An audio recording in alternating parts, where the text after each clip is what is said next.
तर एक ब्रेकिंग बातमी होती। शिवसेना आमदार अपात्रता प्रकरणी सुरू असलेली सुनावणी संपलेली आहे। दोन्ही गटाकडून अंतिम युक्तिवाद पूर्ण झालाय। 10 जानेवारी 2024 पर्यंत निकाल देण्याचं आव्हान दिलं गेलंय। तर विधानसभा अध्यक्ष राहुल नार्वेकर यांच्या निर्णयाकडे आता सर्वांचं लक्ष असेल।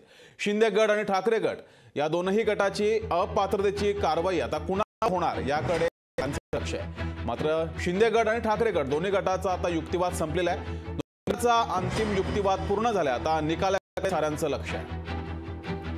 अधिक माहिती घेऊया, आपले प्रतिनिधी चेतन ननावरे आपल्या सोबत जोडलेत। चेतन,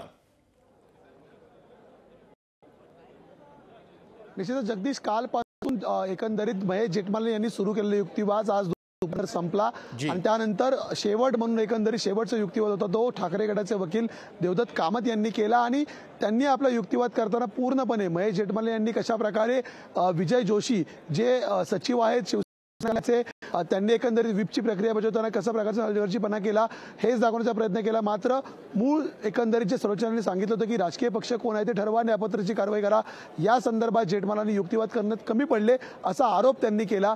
मात्र देवदत्त कामत यांनी हा पूर्ण युक्तिवाद संपवताना एकदम भावनिक असा आपला शेवट केलेला आहे। त्यांचे शब्द शेवटचे होते की सर्वोच्च न्यायालयाने या प्रकरणी निकाल देताना म्हणजे तुमच्याकडे हे प्रकरण सोपवताना एक वाक्य म्हटलेलं होतं की या आधीचा जर अपात्रतेच्या संदर्भातील वेगवेगळी प्रकरणं पाहिली तर त्यांचे निकाल कुठेही उल्लेखनीय कामगिरी नाहीये त्या संदर्भातली, कारण शक्यतो विधानसभा अध्यक्ष असतील किंवा विधान परिषद सभापती असतील यांच्यावरती नेहमीच राजकीय पक्षांचा पगडा राहिलेला आहे।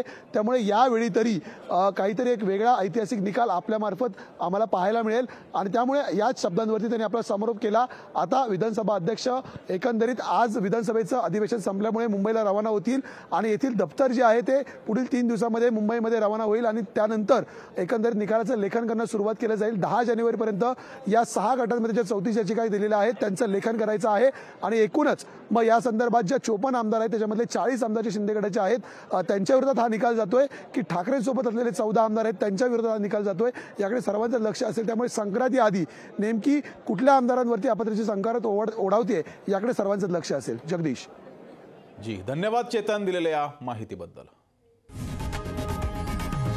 लोकशाही मराठी ऐका, पहा, जागरूक रहा।